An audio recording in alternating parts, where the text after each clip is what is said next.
Linus Tech Tips coverage of E3 2014 is brought to you by HyperX Fury Series high-performance SSDs, the Corsair Vengeance K70 and K90 RGB mechanical keyboards, and NCIX.com, our trusted retailer for high-performance gaming PCs.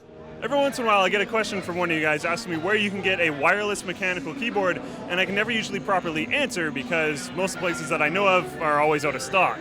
That brings in the Roccat Sova. I hope I'm saying that correctly, sorry if I'm not. But this wireless mechanical keyboard and many other things, or the wireless modular gaming board as they call it, has a cherry mechanical keyboard on it in various possible colors. We're not entirely sure yet. This is their day one of release and there's tons of things that are up in the air. This one particularly has cherry MX blacks, but again, we're not sure what it's going to have on it when it's released.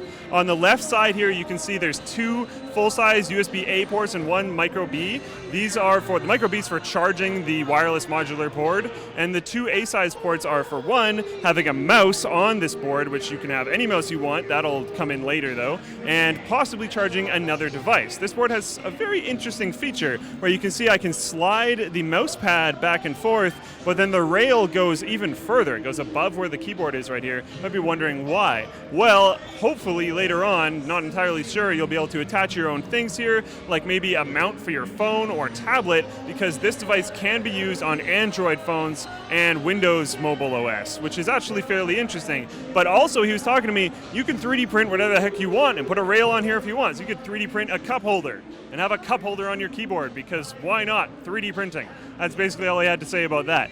And then if you see along the top rail here, there's also actually cable management for your mouse, and all that really comes in for the mouse, because you can just plug it into USB, it's not a proprietary mouse, you can have whatever you want. The only thing that will really affect is the battery life. This wireless device will have a battery life of around 8 to 12 hours, depending on how you have it set up. If you have all the LEDs on the keyboard and a crazy mouse with a ton of different functions on it and LEDs all over the place, maybe on the lower end of the 8 to the 12 hours. If you have all the LEDs off on the keyboard and a very low power mouse, maybe on the higher end of the 8 to 12 hours. Now I told you guys this can be used on an Android device or a Windows Mobile OS. It can also be used on micro consoles, or say the Alienware Alpha, or a Steam Machine OS box, and any of that kind of stuff you want. If you're plugging into a PC, it'll go in through a USB dongle. Mobile devices will figure it out their own way. The USB dongle that they have here is fantastic because it's in the shape of a couch for whatever reason. They don't know if they're going to stick with that. Again, this is day one of product announcement, so all of this stuff is up in the air. They're probably going to end up not having your USB dongle as a couch,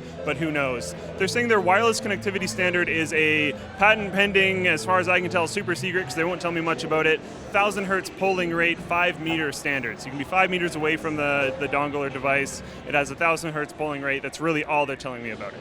Now, one of the things I was really worried about when I first saw this device was there's a fixed wrist rest and fixed mouse pad, and that would be a big problem because you're investing what I'm assuming, we don't have a price point yet, would be a lot of money because it's a keyboard and it's all this other kind of stuff. But rest assured, both the wrist rest and mouse pad will be interchangeable, swappable, modular, completely. You can do whatever the heck you want. You can change it to a soft surface, a hard surface, completely different thing, whatever you want to do. Very excited about that because that will massively increase the lifespan of this product. And last but definitely not least is the cushions on the bottom. We gamers like our comfort, we like our nice desktop chairs, and we like being lazy, so cushions on the bottom are fantastic. These are actually really nice. I hope these end up in the final version of this product because I do like them a lot. I hope you guys liked watching this video. If you want to see more of our E3 coverage, be sure to subscribe to Linus Tech Tips, and thank you very much to HyperX, Corsair, and NCIX for sending us here this year. This is our first year, and I really hope it goes well.